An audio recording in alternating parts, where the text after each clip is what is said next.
Et salut à toutes et à tous, c'est Xerusama et on se retrouve du coup pour le deuxième épisode de notre Nuzlocke randomisé sur Pokémon Earth Gold. Alors j'espère que vous allez tous bien et que le premier épisode vous aura plu. Donc je vous avais laissé la dernière fois, donc juste avant le petit tuto de capture avec Celestia, donc que l'on va aller faire de ce pas. Donc n'oubliez pas que le Pokémon du tuto va également être random. Ça rajoute un petit quelque chose, je trouve. Et donc juste après ça, on va obtenir nos premières Pokéballs et pouvoir donc commencer le Nuzlocke. Donc voilà, elle tombe sur un petit Amonistar. Ce qui peut être assez intéressant dans l'aventure parce que je serai obligé d'avoir un Pokémon haut dans tous les cas. Parce que, ou en tout cas un Pokémon qui peut apprendre Surf. Parce que si j'ai pas de Pokémon qui peut apprendre Surf au cours de mon aventure, ça va être assez compliqué du coup de passer... d'aller plus loin parce que je pourrais tout simplement pas traverser la mer et donc rejoindre les prochaines villes. Donc ce qui pourrait être vraiment compromettant, parce que ça nous bloquerait littéralement le jeu quoi. On pourrait vraiment plus jouer et le let's play s'arrêterait là parce que je ne pourrais pas attraper d'autres Pokémon. Donc ouais, la partie du tuto de capture en général assez longue. C'est vrai que j'aurais pu l'accélérer parce que là ça fait vraiment un petit peu de temps où on s'emmerde littéralement. Je n'ai pas d'autre mot à part s'emmerder.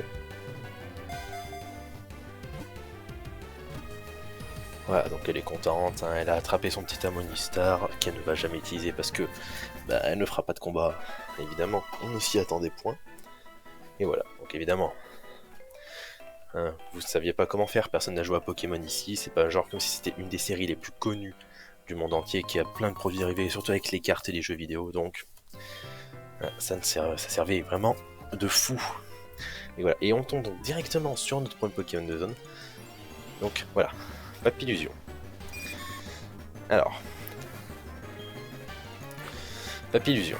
Donc en vrai, qui aurait pu être un Pokémon, on va dire entre guillemets intéressant.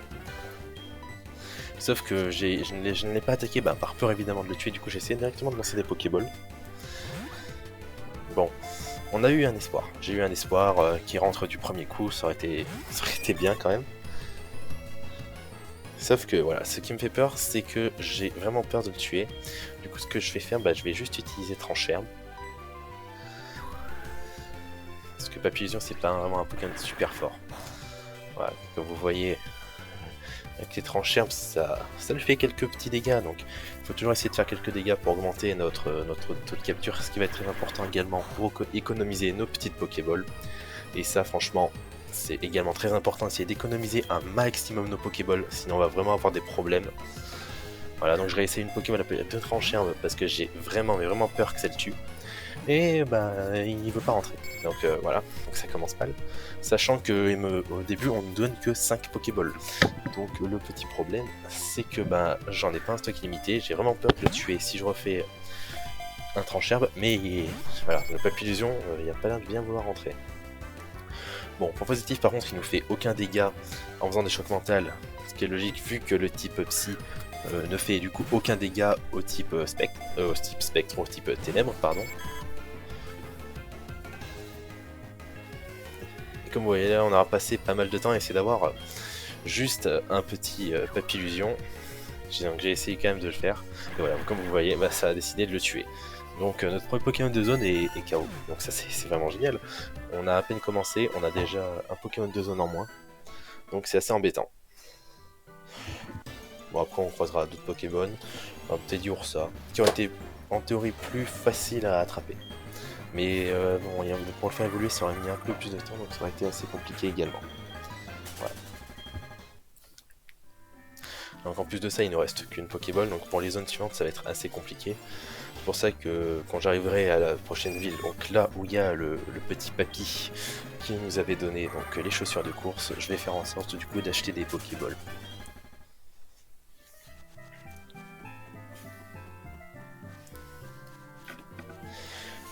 Donc je pense que pour les prochains épisodes, je ferai en sorte d'accélérer les parties où je marche. Comme ça, ça sera plus agréable à vous pour regarder et vous aurez un peu plus de let's play. Parce que là, juste regarder marcher, c'est assez chiant, surtout qu'on croise pas mal de Pokémon sauvages dans les herbes. Et en même temps, donc, je pourrais accélérer ici un peu les captures, etc. Enfin voilà, ça pour vous donner un rendu meilleur. Donc je fais également en pas de combat pour pas augmenter la puissance de mon Tangalis, qui est déjà niveau 9 et qui risque du coup de tuer les Pokémon sauvages qu'on risque de rencontrer. Et vu que déjà on a tué notre premier Pokémon de zone, ça serait quand même bien qu'on essaye donc de pas tous les tuer, parce que si on se retrouve juste avec un Tangalis, on ira pas très loin. Ce qui peut très vite se faire tuer également. Et même du coup il pourra pas apprendre surf et on sera vraiment dans la merde. Donc voilà. Donc là on arrive à la petite boutique où on va acheter les Pokéballs. Alors j'achète les Pokéballs par 10 et non pas je prends toutes les Pokéballs que je peux avec mon argent. Parce que je suppose que vous le savez à peu près tous et toutes. Dans Pokémon quand on achète 10 Pokéballs, on va obtenir ce qu'on appelle une Honor Ball. Donc une Honor Ball c'est juste une Pokéball qui est blanche. Et donc cette Honor Ball, ça nous fait une Pokéball en plus. Sauf que quand on en achète 10 ou 15, on va en avoir qu'une en bonus. Pour ça, je préférais en acheter juste 10 là et économiser mon argent pour quand je pourrais en acheter plus et donc avoir une Honor Ball en cadeau. Donc pendant que je vous parlais, on est arrivé sur la deuxième route et là on tombe sur notre deuxième Pokémon de zone qui est Donphan. Donphan que j'aime beaucoup, donc en vrai je suis assez content, mais bon, donc déjà faut essayer de l'attraper, donc déjà c'est pas mal parce qu'on a pu refaire un petit stock de Pokéball. Et j'aurais presque pu croire qu'il rentrerait du premier coup, mais bon, ça là aussi ça aurait été un peu trop facile. Ouais, donc c'est aussi ça qui est assez compliqué dans un Nuzlocke.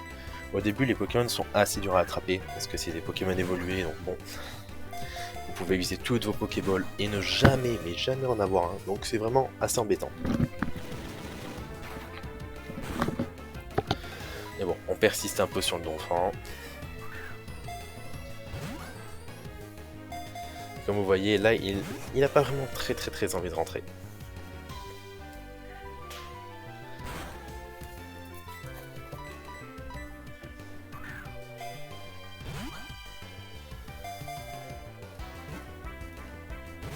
Alors Donphan qui est un Pokémon du coup de type Sol qui pourrait quand même assez nous servir, vu qu'on a déjà un Tangalis qui est de type Plante et Ténèbres. Donc ça pourrait nous faire deux Pokémon assez sympathiques à avoir dans notre équipe. Évidemment, si ce petit Donphan veut bien rentrer dans une Pokéball, ce qui n'est pour l'instant pas trop d'actualité. Donc là, on commence à être assez mal. Donc le petit Donphan qui nous fait assez mal, les Tangalis qui commencent à être dans le jaune. Donc s'il rentre pas, je vais donc utiliser une potion, parce que sinon ça risque de tuer Tangalis. Et du coup, si on perd notre petit Tangalis, notre petit Nuzlocke va être terminé. Et on a quand même pas envie que ça se termine au bout de juste 2 épisodes, ça serait un petit peu con. Donc on persiste, on persiste, mais bon, on commence à manquer encore une fois de Pokéball. Parce qu'on en a, je crois qu'il nous en reste que 5, en plus de notre Norball qu'on a récupéré. Donc voilà, là il nous fait un petit rugissement qui baisse notre attaque. Et du coup je décide de tenter une feinte, parce que vu qu'il a baissé notre attaque, feinte devrait lui faire moins de dégâts. Et du coup on aura plus de chances de l'attraper. Donc voilà, ce qui nous a permis de le mettre dans le rouge, et du coup d'augmenter encore grandement nos chances de l'attraper. Bon, là comme vous le voyez du coup j'utilise une potion sur Tangalis pour lui redonner quelques petits PV. Parce que bon, la mort était quand même assez proche, en une attaque encore il est terminé. Encore des rugissements, mais on va pas essayer de refaire une attaque parce que ça peut très vite le tuer. Et il nous reste donc que 5 Pokéballs, donc ça va être extrêmement compliqué d'attraper. Et enfin, on a réussi à attraper notre deuxième Pokémon de l'aventure, donc un petit Donphan. Donc qui va être aussi assez utile parce que du coup je vais pouvoir l'utiliser un peu pour les combats. Et enfin, vu qu'il est un peu plus bas niveau, je vais pouvoir l'utiliser comme un Pokémon sauvage, comme ça il y a moins de chances qu'il les mette KO et je pourrais les descendre plus rapidement en PV et les mettre dans le rouge. Donc directement je vais voir le talent du Donphan, parce que vu que c'est un talent aléatoire, mais bon Minus c'est vraiment un des pires talents, parce qu'en gros c'est comme s'il avait pas de talent on va dire. Parce que son talent en gros c'est que, alors en gros faut qu'il y ait un autre Pokémon qui ait un talent opposé à lui, pour que sur des combats doubles déjà, donc c'est des combats doubles obligatoires pour activer son talent. Et en plus son talent ça booste juste un peu ses stats s'il y a le Pokémon qui a pile le bon talent à côté de lui. Donc déjà autant vous dire que les combats en 2v2 bah, c'est quelque chose d'extrêmement rare dans les Pokémon. Et en plus de ça, que vous ayez l'autre Pokémon qui a l'autre talent, c'est vraiment presque impossible. Donc autant dire qu'il a pas de talent, ça revient plus vite. Aussi, quand je pense, bah, je n'avais pas encore parlé donc du talent de Tangalis. Donc Tangalis, lui, il a eu le talent fuite. Donc son talent, c'est très simple, c'est vraiment explicite son nom. En gros, le talent fuite, c'est dès que je vais vouloir fuir un combat. Donc, on parle évidemment d'un combat de comment ça s'appelle, un combat contre un Pokémon sauvage et non contre un dresseur, parce qu'on ne peut pas fuir les combats de dresseur. Mais dans un combat contre un Pokémon sauvage, ou en tout cas un Pokémon que l'on peut fuir, et ben la fuite sera obligatoirement possible. Voilà, donc il n'y aura aucun problème, on sera bien là-dessus. Donc là on tombe sur notre premier dresseur, après notre rival, qui nous envoie juste un Spunk, donc autant dire qu'on va complètement lui latter la gueule, vu que c'est un Pokémon qui est non évolué, et qu'en plus de ça il est de type Psy. Donc j'ai juste eu à faire une feinte avec Tangalis, et le combat a été vite terminé. Et comme vous le voyez, bah 64 Poké-Dollars, on va pas aller extrêmement loin avec seulement 64 Poké-Dollars. Parce que bah, une Pokéball, c'est quand même 200 Poké-Dollars l'unité. Donc, pas ouf. Alors là aussi, comme vous pouvez le voir, bah, je viens donc d'accepter de prendre le numéro de ce petit garçon. Alors, en général, j'aime pas trop prendre les numéros dans Pokémon Earth Gold et Soul Silver. Parce qu'en gros, ils vont juste nous appeler de temps en temps pour dire « Ouais, j'ai gagné ». Bon, en vrai, c'est pas intéressant. Il y a juste quelques fois où ils peuvent nous proposer des revanches, ou nous donner des objets qui peuvent être intéressants, mais c'est tout. Donc le deuxième petit dresseur qui commence avec un Metang. Bon, Metang ça pourrait être problématique, mais vu qu'il est niveau 2, on le dégomme sans aucun problème avec notre petit Tangalis. Et en deuxième Pokémon, du coup, il nous envoie un Taignon. Donc là, je décide d'essayer d'envoyer Donphan, parce qu'il faut qu'on entraîne un petit peu notre Donphan aussi quand même. Et que contre Taignon, en théorie, ça devrait pouvoir passer. En plus, il a quelques attaques, il peut s'augmenter sa défense ou encore baisser l'attaque adverse, ce qui est pas mal. Alors là, ce qui m'a fait un peu peur, c'est que vu que c'est une attaque à répétition, s'il avait tapé 5 fois, ça aurait pu me faire pas mal de dégâts, mais bon, on arrive vite, et je remarque donc que les coups de corne, ça tue le Taignon en 3 coups, donc on va pas se gêner.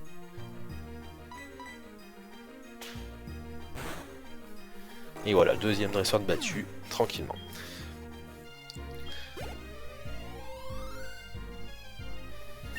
Et voilà, donc ouais, on voit à quel point c'est rapide de monter de niveau compté anti-Nuzlocke en général. Parce que voilà, Donphan qui est déjà monté d'un niveau et demi, donc voilà, hein, il va vite augmenter en puissance le petit Donphan. Et être utile pendant nos combats.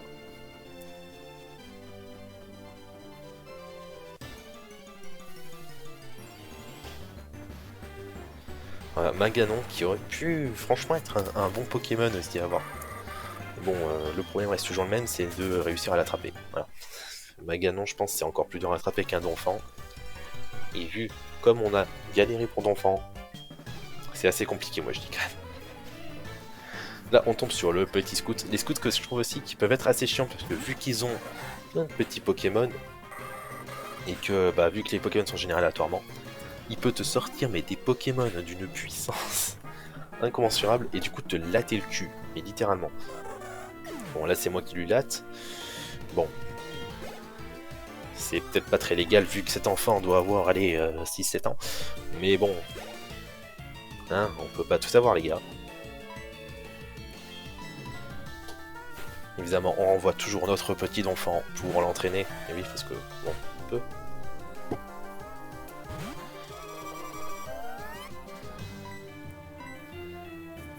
Alors là, patience, donc qui est vraiment une attaque qui fait extrêmement peur. Parce que pour ceux qui connaissent pas, donc l'attaque patience, c'est une attaque donc, sur 3 tours, avec 2 tours de charge et 1 tour où elle attaque. Et en fait, la particularité de cette attaque, c'est dès qu'il la lance, les dégâts qu'il va recevoir entre le moment où il a lancé et le moment où il va attaquer avec cette attaque, c'est qu'il va me renvoyer les dégâts que je lui aurais infligés, mais en les multipliant par 2. Donc il peut très vite tuer un Pokémon adverse. Donc là, je regarde la puissance de la nouvelle capacité que Donphan veut apprendre, qui est tout rapide. En vrai, tour rapide, c'est pas une attaque qui est forcément extrêmement efficace parce que bah, du coup, elle enlève juste tout ce qui est picot. Donc les picots, c'est ce qui va infliger des dégâts quand on va revenir directement sur le champ de bataille. Et du coup, je décide quand même de lui apprendre à la place de rugissement, qui est en général une attaque pas extrêmement utile, rugissement dans des jeux. Et du coup, on arrive déjà à la route 31. Donc je décide de placer mon Donphan en première position pour faire un max de dégâts aux Pokémon adverses. Et donc augmenter nos chances de l'attraper. Et alors là, je, je ne vous explique pas ma joie quand j'ai vu que c'était un Lagron. Parce que ça nous aurait beaucoup aidé, parce que Lagron, Pokémon donc au sol, qui est donc l'évolution d'un des starters, donc vraiment un Pokémon qui aurait pu être mais d'une utilité exceptionnelle. D'autant plus qu'il aurait pu apprendre Surf et qui nous aurait permis d'être assuré de pouvoir au moins continuer l'aventure si on le gardait en bonne santé. Et en plus voilà, ça aurait pu vraiment me faire un Pokémon très intéressant. Sauf que le grand problème c'est que j'ai plus beaucoup de Pokéballs, il m'en reste plus que 4. Et en plus de ça, les starters en général, pour les attraper, je vous dis bonne chance. Donc les chances que je l'attrape sont vraiment minces. En plus de ça, je peux pas augmenter plus mon taux de capture parce que je peux pas l'attaquer un tour encore une fois, sinon il risque de mourir. Et j'ai pas de capacités qui vont augmenter ce taux de capture, genre pour parasport pour le paralyser ou encore l'endormir. Donc là, je suis vraiment au max de ce que je peux lui descendre. En même temps, je vois qu'il fait pistolet à eau, donc je vais m'empresser de changer Donphan, parce que Donphan étant de type sol, il va prendre pas mal de dégâts sur une attaque de type eau, et je risque de le perdre. Donc voilà, j'envoie Tarangalis, qui lui va parfaitement résister avec son type plante, et prendre aucun dégât.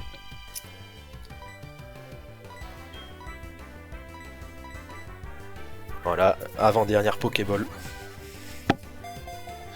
Je pense que ce que je ferai quand même, c'est que je vous augmenterai la vitesse du jeu pour les prochains épisodes, parce que même moi, je vois quand je le monte, quand je parle par-dessus, ça fait quand même des épisodes assez longs et pas assez, pas assez de choses qui se passent, selon moi. Donc ouais, vous serez mieux quand même avec des épisodes où j'accélère un peu la vitesse du jeu.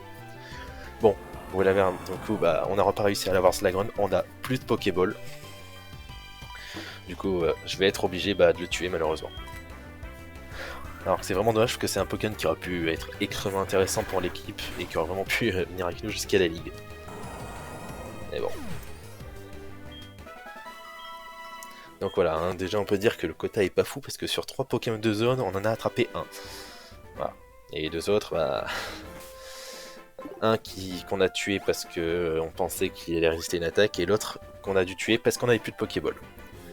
Donc juste avant de continuer la route, je décide quand même d'aller faire un petit tour au centre Pokémon. On n'est jamais assez soigné dans Pokémon.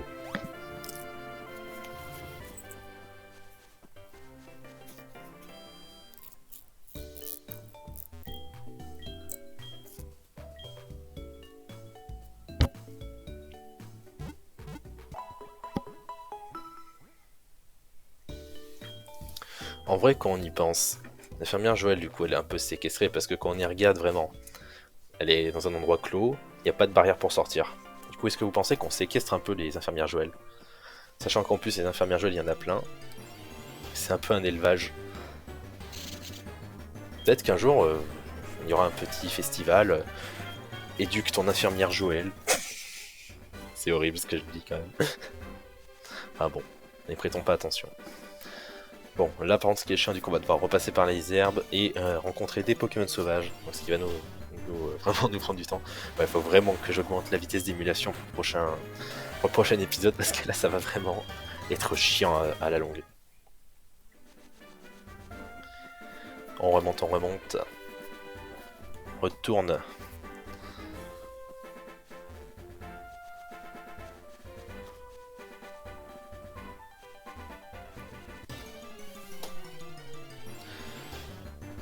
Ouais, voilà, donc sur cette route, on aurait pu également avoir un Luxray. Enfin, un Luxray. Oui, en le faisant évoluer, enfin... Du coup, non, vu que quand il aurait évolué, il n'aurait pas évolué en Luxray, mais en un Pokémon totalement aléatoire. Mais bon, ça aurait pu être un Pokémon intéressant aussi, parce qu'il y aurait eu KG clair, etc. Bon, Culbuto, ok, hein, on repassera. C'est vraiment un Pokémon que je dirais même plus occasionnel, parce que bon, là, on n'est vraiment pas sur de l'occasionnel. Bon, alors comme vous l'avez vu, donc je ne suis pas allé dans la grotte qui est juste au-dessus. Tout simplement parce que donc ça nous fera un nouveau Pokémon de zone, mais bon, comme vous le savez, du coup, on n'a plus aucune Pokéball. Donc bon, acheter des Pokéballs, c'est ce qu'il faut aller faire avant. Et dans le prochain épisode, j'irai dans cette petite grotte pour voir quel Pokémon on va obtenir ici. Et essayer évidemment de l'attraper. Parce que faudrait peut-être qu'on arrive à avoir quelques Pokémon, hein. Ça serait cool.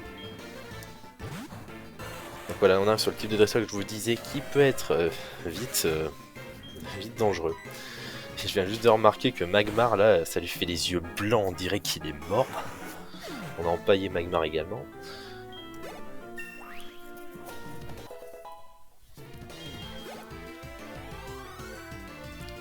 Et après il décide de nous envoyer un petit Onix. Bon, Onix, ça va passer tout seul parce que bon, Tangalis, qui est de type plante, contre un Onix qui est de type sol roche, donc le type sol qui est censé le type plante comme le type roche, et ces deux types sont sensibles au type plante, donc ça va pas faire des dégâts x2 mais x4.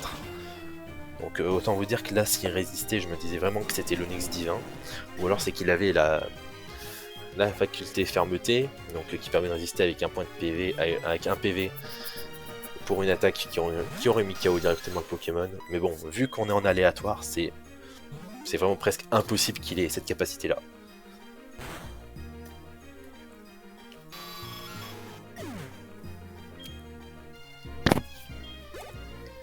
Voilà ce que je vais faire, je vais finir ce combat.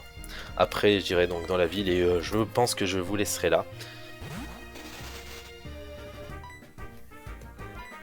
Alors du coup j'en avais pas parlé non plus pour mon ancienne pour l'épisode juste avant, mais je vais essayer de me mettre sur un rythme d'environ une vidéo par semaine en tout cas sur cette série. Après on verra si je fais des trucs à côté. Alors là je sais que j'ai pas respecté, donc rien que déjà pour la première semaine j'ai pas respecté, mais bon c'est pas c'est pas super grave non plus. Mais bon, quand même j'essaie de rester sur ce que j'ai dit. Du coup, j'essaierai de... Ou alors j'en tournerai quelques-uns en avance. Parce que je serai pas là pendant 4 semaines. Du coup, je vais essayer de vous tourner quelques épisodes en avance. Et enfin, voilà. Donc, comme vous l'avez vu, on a encore eu un petit problème au niveau donc, des graphismes. Bon, ça, je vous l'ai dit, ça risque d'arriver quelques fois dans le let's play, voilà.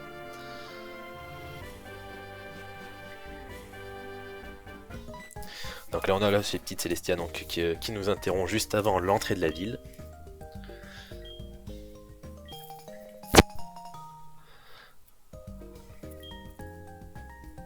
Et qui nous donne le Magnéto VS, donc je ne pense pas que je vais l'utiliser, ou alors c'est vraiment pour les séances d'XP, trucs comme ça. Voilà. Bon. Eh bien, bon, un dernier petit problème de texture avant de partir, et donc je vais vous dire à bientôt pour une prochaine vidéo. C'était Xirus Sama, et à la prochaine, ciao!